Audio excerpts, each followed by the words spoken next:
Hello मेरे प्यारे विद्यार्थियों, मैं हूं सुजीत सिंह और टारगेट क्लासेस पटना में आप सभी का हार्दिक स्वागत करता हूं। चेहरे पे मुस्कान बनाए रखिएगा और अपनी तैयारी को बेहतर करिएगा, क्योंकि किसी ने कहा है कि ना संघर्ष ना तकलीफ तो क्या खाक मजा है जीने में, बड़े बड़े तूफान थम जाते हैं जब आग लगी हो सीने में। यानी अगर आपके अंदर पैशन है, आपके अंदर वो जुनून है, आपके अंदर वो पढ़ाई के प्रति वो पागलपन है, अपनी माँ बाप की ड्रीम फुलफिल करने का आपके अंदर अगर वो जुनून आ गया तो बड़े से बड़े मुसीबत, बड़े से बड़े तूफान आपका रास्ता रोक नहीं सकती, आपको अपने पथ पे आगे बढ़ने से रोक नहीं सकती। बस अपने अंदर मेरे बच्चों वो जुनून पैदा करना है, वो एक तरह से अपने टारगेट को अचीव करने का वो पागलपन होना चाहिए। अपनी मेहनत को इतना शिद्दत से करना है कि बड़े से बड़े आपको टारगेट, बड़े से बड़ा आपका जो रिजल्ट इतना बेहतर से अचीव हो कि दुनिया फक्र करे, आपकी माँ बाप आप पर गर्व करे जो इतना इन्वेस्ट आप पर उन्होंने किया है। तो अपनी तैयारी को बहुत बेहतर से बना के रखिएगा। चलिए इसी के साथ आज की क्लासेस को आरंभ करें। आप सभी को अगर याद हो तो पिछली क्लासेस में हम लोगों ने क्या पढ़ा था? पिछली क्लासेस में हम लोगों ने मेजोरिटेरियनिज्म इन श्रीलंका देखा था। हमने देखा था श्रीलंका में क्या थी कि श्रीलंका में भी डाइवर्सिटीज थी और श्रीलंका में डाइवर्सिटीज के टुवर्ड्स वहां की जो डाइवर्सिटी ग्रुप थी यानी कि सिन्हाला कम्युनिटी ने कैसे रिएक्ट किया, वहां पे पावर शेयरिंग नहीं किया गया था, मेजोरिटेरियन मेथड का जो सहारा लिया गया था, जिससे वहां पर और भी प्रॉब्लम्स बढ़ गई थी पावर शेयर नहीं होने के कारण।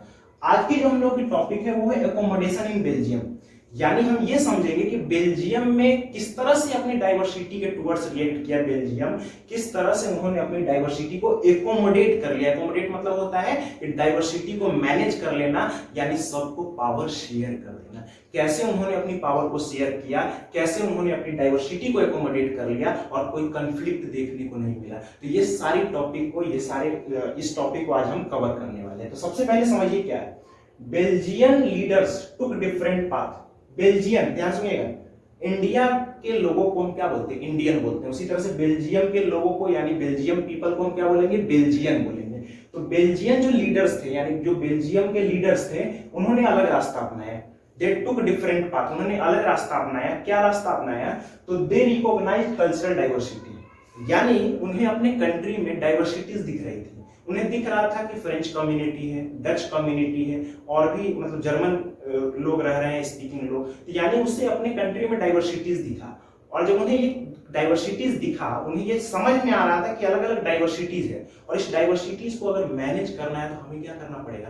पावर को शेयर करना पड़ेगा। अगर हम पावर शेयर नहीं करेंगे तो प्रॉब्लम्स हमें और भी सफर करने को पड़ेगी। तो इस चीजों को देखते हुए उन्होंने क्या किया, अपने कॉन्स्टिट्यूशन में between 1970 and 1993 they amended their constitution 4 times to accommodate diversities। उन्होंने 1970 से 1993 के बीच में, ध्यान सुनिएगा, 1970 से 1993 के बीच में उन्होंने अपनी कॉन्स्टिट्यूशन में चेंजेज किया, अमेंडमेंट किया। अमेंडमेंट मतलब होता है चेंज लाना। चेंज लाया और चेंज लाके उन्होंने क्या किया? कितनी बार? 4 बार। दे अमेंडेड दियर कॉन्स्टिट्यूशन 4 टाइम, और 4 टाइम कॉन्स्टिट्यूशन में अमेंडमेंट लाके उन्होंने क्या किया? अपनी डाइवर्सिटीज को एकोमोडेट कर लिया।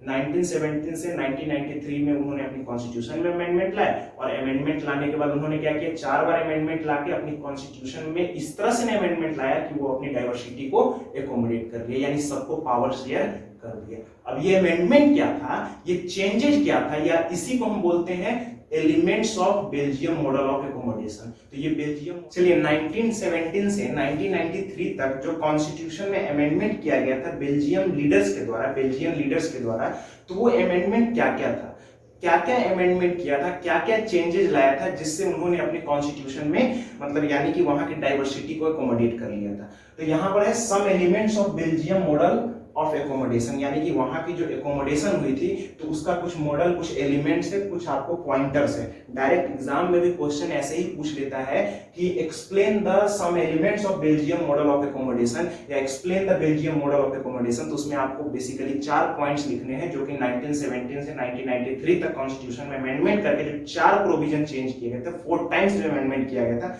उसमें से 4 इंपॉर्टेंट बातें निकल कर आई, 4 इंपॉर्टेंट क्या निकल कर आए? प्रोविजंस निकल कर आए। और उसी चारों को आपको क्या करना है? एकदम अच्छे से ध्यान रखना है ताकि आपको डायरेक्ट क्वेश्चन आ जाए तो आप उस पे आंसर फ्रेम कर पाए। तो देखिएगा क्या क्या चेंजेस लाया था और उन्होंने अपनी डाइवर्सिटी को कैसे एकोमोडेट किया। तो सबसे पहले समझते हैं some elements of Belgium model of accommodation. तो सबसे पहले उन्होंने क्या किया कि constitution prescribes that the number of Dutch and French speaking ministers shall be equal in the central government, no single community make decision unilaterally.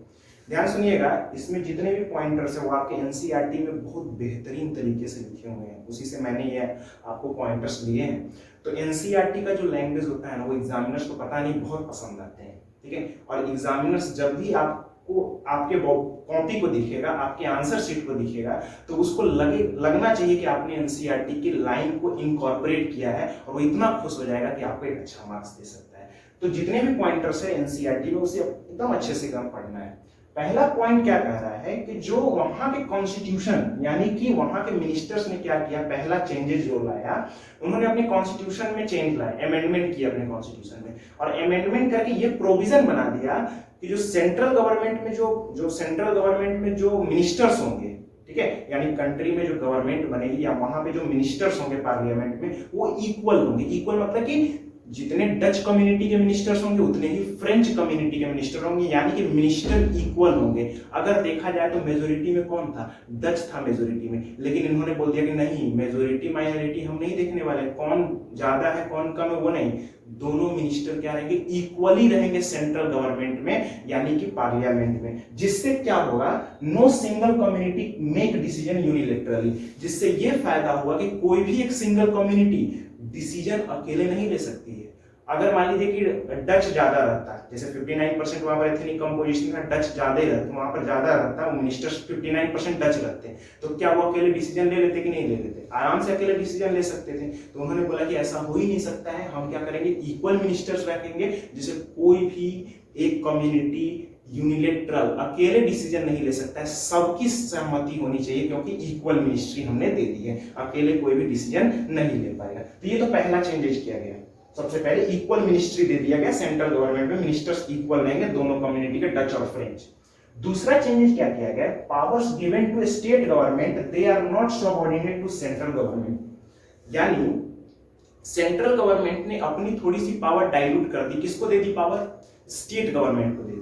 और state government को देकर ये बोलिए कि अब स्टेट गवर्नमेंट ऐसा नहीं है कि आप हमारे अंडर में रहिएगा, हमारे दबाव में रहिएगा, हमारे प्रेशर में रहिएगा, आप भी कुछ कुछ इश्यूज पे अपने डिसीजन लेने के लिए क्या है, इंडिपेंडेंट है, आपको हमारे प्रेशर में नहीं रहना है, ठीक है। और ऐसा नहीं कि सीधे बोल दिया, उनको कॉन्स्टिट्यूशन में प्रोविजंस दे दिया, लीगल बैकिंग दे दी। जैसे हमारे कंट्री में भी अगर आप देखिएगा तो हमारे कंट्री में भी क्या है, हमने भी अपने स्टेट्स को पावर शेयर किया है, अपने स्टेट्स को कुछ पावर दिए हैं, जिसके कारण अलग अलग स्टेट्स भी कुछ कुछ इश्यूज पे क्या है, इंडिपेंडेंट है, वो अपना डिसीजन ले सकते हैं। तो सेम ऐसे ही बेल्जियम में भी क्या किया गया, कुछ पावर्स स्टेट्स को दे दिए गए, और स्टेट भी क्या रहेंगे अब, मतलब कि इंडिपेंडेंट रहेंगे, कुछ इश्यूज पे डिसीजन लेने के लिए, वो सबऑर्डिनेट नहीं रहेंगे, यानी कि मतलब एक तरह से दबाव नहीं रहेगा, उसको प्रेशर नहीं रहेगा सेंट्रल गवर्नमेंट का, वो अपना डिसीजन लेने के लिए इंडिपेंडेंट है।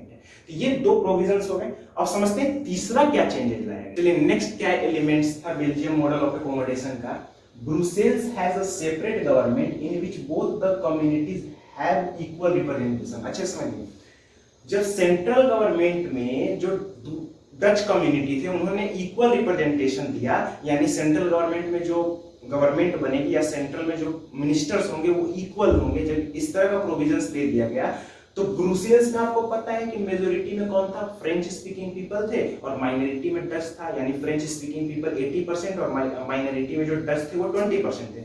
तो बोला कि हम ब्रुसेल्स में जो सेपरेट गवर्नमेंट बनेगी वहां पर भी हम क्या करेंगे, दोनों कम्युनिटी मतलब कि डच और फ्रेंच को इक्वल रिप्रेजेंटेशन देंगे। कि ब्रुसेल्स में हम भले ही मेजोरिटी में, फ्रेंच ऐसा बोल रहा है कि हम भले ही मेजोरिटी में, लेकिन यहाँ की जो गवर्नमेंट बनेगी वहां पर मैं आपको इक्वल रिप्रेजेंटेशन दूंगा, मतलब कोई कम या कोई ज्यादा नहीं रहेगा, यानी थोड़ा तुम सेक्रीफाइस कर दो, थोड़ा हम सेक्रीफाइस कर देते हैं। सेंट्रल गवर्नमेंट में डच मेजोरिटी में थे तो वहां कंट्री लेवल पर जो गवर्नमेंट बन रही है तो वहां पर इक्वल रिप्रेजेंटेशन दे दिया। तो जो सेपरेट गवर्नमेंट ब्रुसेल्स की बनी थी, यहाँ पर फ्रेंच मेजोरिटी में है, तो इन्होंने बोला थोड़ा हम सेक्रीफाइस कर देते हैं, हम भी आपको इक्वल रिप्रेजेंटेशन देते हैं जो ब्रुसेल्स में सेपरेट गवर्नमेंट बनी है। तो देखिए यहाँ पर ये चीज कितनी बेहतरीन तरीके से क्या हो रही है, पावर शेयर हो रही है, सब कुछ बहुत बेहतरीन तरीके से हो रहा है। लास्ट समझिएगा, ये चौथा जो है आपको एलिमेंट्स है मॉडल ऑफ एकोमोडेशन बेल्जियम का। थर्ड लास्ट क्या है कि third kind of government, community government was formed. This government has the power to regarding cultural, educational and language related issues. बोला कि दो गवर्नमेंट तो है ही, एक सेंट्रल गवर्नमेंट बनाए हैं, एक स्टेट गवर्नमेंट बनाए हैं, इसके अलावा एक अलग और गवर्नमेंट बनाएंगे, थर्ड काइंड ऑफ गवर्नमेंट बनाएंगे। इस थर्ड काइंड ऑफ गवर्नमेंट का नाम क्या रहेगा? कम्युनिटी गवर्नमेंट रहेगा। क्या रहेगा? Community government. एक सेंट्रल गवर्नमेंट, एक स्टेट गवर्नमेंट और third kind of government community government बनाएंगे। ये गवर्नमेंट जो रहेगी ना, एक अलग गवर्नमेंट रहेगी। यानी इसका काम क्या रहेगा? जो हमारे कंट्री में कल्चर है, कल्चरल जो अलग अलग तरह से पॉलिसीज हैं, कल्चरल डाइवर्सिटीज है, एजुकेशनल है, जो लैंग्वेज रिलेटेड प्रॉब्लम्स है, इन सारी प्रॉब्लम से डील कौन करेगी? इन सारे प्रॉब्लम से डील करने का जो काम होगा वो कम्युनिटी गवर्नमेंट करेगी, क्योंकि ये कम्युनिटी गवर्नमेंट अच्छे से समझेगी कि किसको लैंग्वेज में क्या प्रॉब्लम है। अगर मान लीजिए सेंट्रल गवर्नमेंट के हिसाब से अगर किया जाएगा तो प्रॉब्लम्स हो जाएगी। हमने भी अपने कंट्री में कैसे देखिए बहुत अच्छे से सारा राइट्स देकर रखा है। हमने अलग अलग तरह से लोकल गवर्नमेंट बना के रखी है, स्टेट गवर्नमेंट है। सोचिए कि जैसे कि आप साउथ में चले जाइए तो साउथ की लैंग्वेज और कल्चर अलग है, मतलब इंडिया की मैं बात कर रहा हूँ, और नॉर्थ की कल्चर और लैंग्वेज अलग है। नॉर्थ में लोग क्या है, आराम से अपना लिट्टी चोखा खाने वाले, गमछा डाल दिए चल दिए, मतलब बिहार यूपी की मैं बात कर रहा हूँ।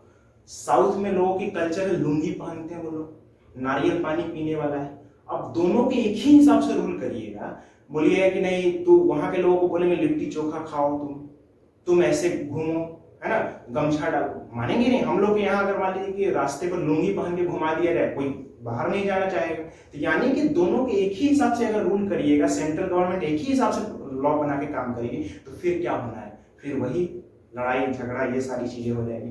तो आपको सबको अलग अलग तरह से आपको क्या करना है? एडमिनिस्ट्रेट करना है। तो इसको और बेहतर बनाने के लिए उन्होंने थर्ड काइंड ऑफ गवर्नमेंट बनाया, जिसका नाम था कम्युनिटी गवर्नमेंट। और ये कम्युनिटी गवर्नमेंट का काम ही होगा कि लैंग्वेज, कल्चरल, एजुकेशनल, इससे रिलेटेड जो प्रॉब्लम्स है वो स्टेट और सेंट्रल गवर्नमेंट के पास ना जाके उसे कौन डील करेगी? वहां पर कम्युनिटी गवर्नमेंट डील करेगी। आई थिंक यहां तक आपको समझ में आ रहा है अच्छे से। देखिए, 4 मॉडल ऑफ अकोमोडेशन था, दे अमेंडेड देयर कॉन्स्टिट्यूशन 4 टाइम्स। तो 4 एलिमेंट्स थे। क्या क्या था?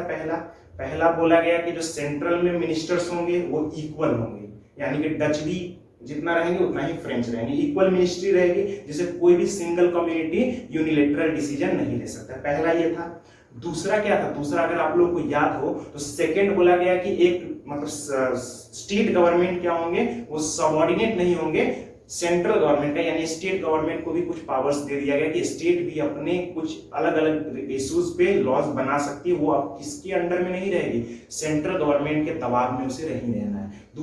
तीसरा चेंजेस क्या किया गया था कि बोला कि अब जब सेंट्रल गवर्नमेंट ने पावर शेयर कर दी, यानी सेंट्रल में इक्वल मिनिस्ट्री दे दिया गया, तो ब्रुसेल्स भी बोला कि ब्रुसेल्स में जो अलग गवर्नमेंट बनेगी, मतलब ब्रुसेल्स की जो गवर्नमेंट बनेगी, वहां पर भी हम आपको क्या देंगे? इक्वल रिप्रेजेंटेशन देंगे। यहाँ और फ्रेंच ने भी पावर शेयर कर दी।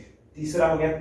और लास्ट वाला जो क्या किया गया कि सेंट्रल और स्टेट के अलावा एक थर्ड काइंड ऑफ गवर्नमेंट बनाया गया, जिसे बोला गया कम्युनिटी गवर्नमेंट। और ये क्या करेगी? लैंग्वेज, एजुकेशनल, कल्चरल, इससे रिलेटेड जो भी इश्यूज है इस पे लॉ बनाने का काम कौन करेगी? कम्युनिटी गवर्नमेंट करेगी। तो ये था पूरा क्या था जो आपको बेल्जियम मॉडल ऑफ एकोमोडेशन था। ये सारी चेंजेस की गई थी बेल्जियम में, और वहां की डाइवर्सिटी को बहुत अच्छे से एकोमोडेट कर दिया गया था। बहुत बेहतर तरीके से क्या किया गया था? एकोमोडेट किया गया था। अब इसमें एक क्वेश्चन बहुत बेहतरीन पूछा जाता है, बहुत ही इंपॉर्टेंट क्वेश्चन है बाबू, इसे ध्यान रखना अच्छे से, कि एक यूरोपियन यूनियन, क्या यूरोपियन यूनियन का जब हेडक्वार्टर की बात हुई तो उसे ब्रुसेल्स बनाया गया। कहां बनाया गया? ब्रुसेल्स। यूरोपियन यूनियन क्या था अच्छे समझिएगा। जैसे कि ग्रुप्स होते हैं, आपको पता होगा अलग अलग ग्रुप्स बनते हैं, जैसे कि आप यूएन का नाम सुने हो, इसी तरह से अलग अलग ग्रुप्स होते हैं। जैसे एशियान ग्रुप होता है, सार्क कम्युनिटी अलग ग्रुप्स बनता है, इस तरह से ब्रिक्स है, इस तरह से अलग अलग ग्रुप्स बनते हैं। जैसे कुछ कंट्री ने क्या किया, जैसे मान लीजिए इंडिया, उसके अलावा बांग्लादेश, चाइना, मतलब इस तरह से 3-4 कंट्री ने ग्रुप बना के और बोला कि हम लोग एक ग्रुप बनाएंगे और मीटिंग करेंगे अलग अलग रिलेटेड इश्यूज पे। ऑर्गेनाइजेशन हमारी रहेगी और इस पे हम क्या करेंगे? पॉवर्टी से रिलेटेड इश्यूज पे, पैंडेमिक से रिलेटेड इश्यूज पे मीटिंग करके आगे की रणनीति बनाएंगे कि इस देश को कैसे डेवलप किया जाए। तो उसी तरह से जो यूरोपियन यूनियन बनी, जहां पर यूरोप के अलग अलग कंट्रीज ने इसमें क्या किया? जुड़ के एक ऑर्गेनाइजेशन बनाया। तो इस ऑर्गेनाइजेशन के हेडक्वार्टर की जब बात आई, ध्यान सुनिएगा, इस ऑर्गेनाइजेशन की जब हेडक्वार्टर की बात आई कि यूरोपियन यूनियन का हेडक्वार्टर कहां बनाया जाए, तो बोला कि सबसे बढ़िया तो कौन है?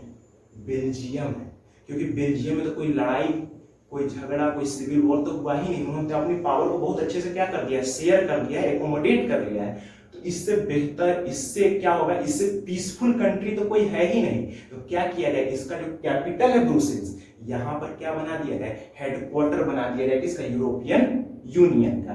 तो क्वेश्चन पूछेगा 1 मार्क्स में कि यूरोपियन यूनियन का हेडक्वार्टर कहाँ है, तो ब्रुसेल्स में। क्यों बनाया गया, तो यूरोपियन यूनियन वाले ने, सभी कंट्री ने सोचा कि यहाँ पर तो बहुत अच्छे से पावर शेयर कर दिया है, कोई भी यहाँ पर कंफ्लिक्ट नहीं देखने को मिला, तो इससे पीसफुल कंट्री कोई हो ही नहीं सकता। तो यहाँ पर क्या बनाओ, हेडक्वार्टर उन्होंने बना दिया, यूरोपियन यूनियन का हेडक्वार्टर।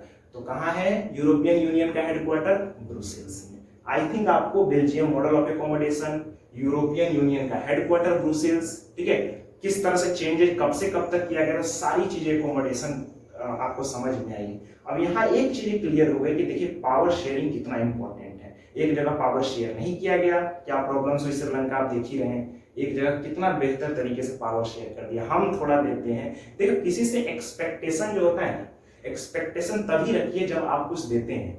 केवल मतलब आप एक्सपेक्ट कर रहे हैं कि कोई कुछ हमें दे दे, हम कुछ नहीं देंगे, तो फिर नहीं होने वाला है। तो यहाँ पर क्या हुआ है कि उन्होंने भी कुछ दिया, तो उधर से भी थोड़ा सा रिटर्न आया।